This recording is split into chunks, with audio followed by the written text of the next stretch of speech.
Good morning. When to hold versus sell in commercial real estate, a strategic decision framework for Houston investors.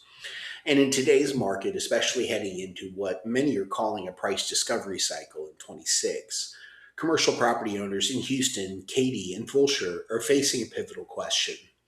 Do I hold or is it time to sell? And this is not an emotional decision, it's a capital allocation decision. And as a commercial real estate broker in West Houston, I look at this through four lenses.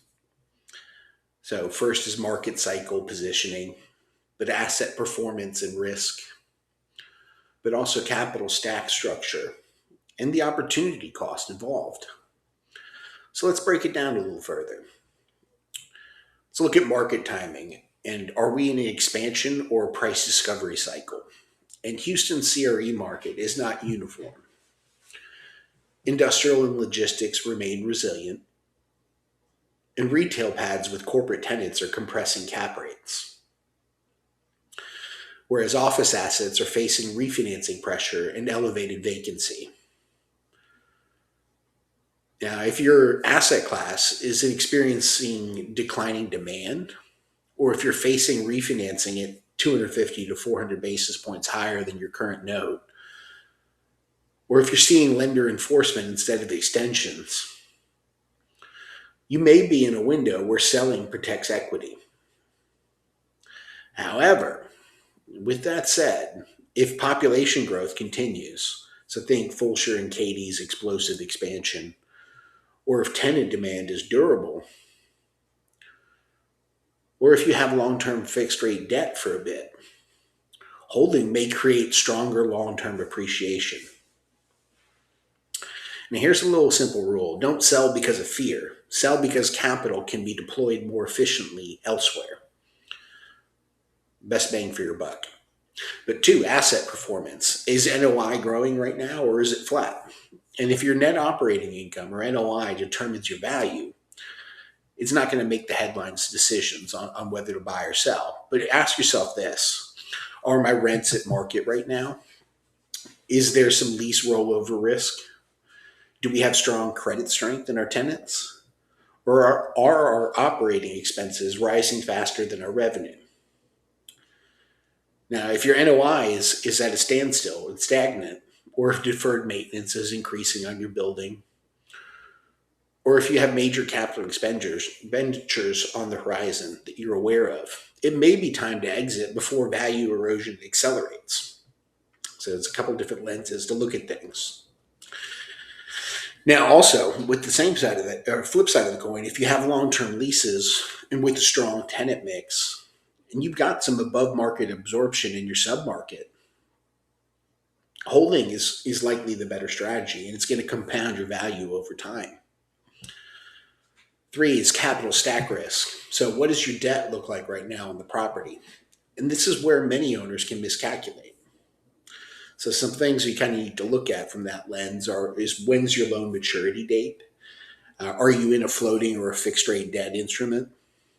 Do you have a prepayment penalty or defeasance or yield maintenance to worry about? And are there debt yield requirements on your loan? Because the chances are there are.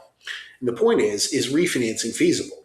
If your loan matures in the next 12 to 24 months and refinancing is going to create a capital gap, selling before you get to that maturity may preserve your liquidity. And if you locked in, say, sub 4% debt in prior years with a long duration, you hold the financial asset, just not, and also the real estate. Structure beats emotion. Four, what's the opportunity cost? Where else could that equity work? And this is the most often overlooked factor. And if you sell, question to ask is, can you 1031 that into a stronger asset? Or can you reposition into industrial or medical office right now? Or can you de-risk your office exposure?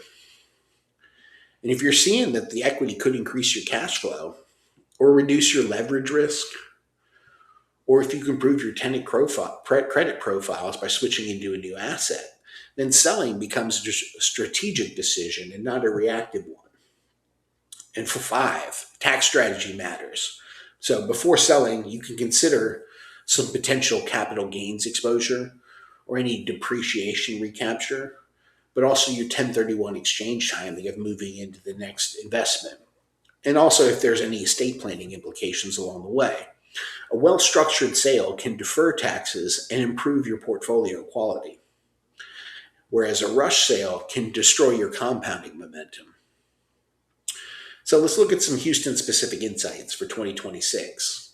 And in Katy, Fulshear, and West Houston, population growth remains strong, and industrial clear heights drive rent premiums. And retail still follows rooftops.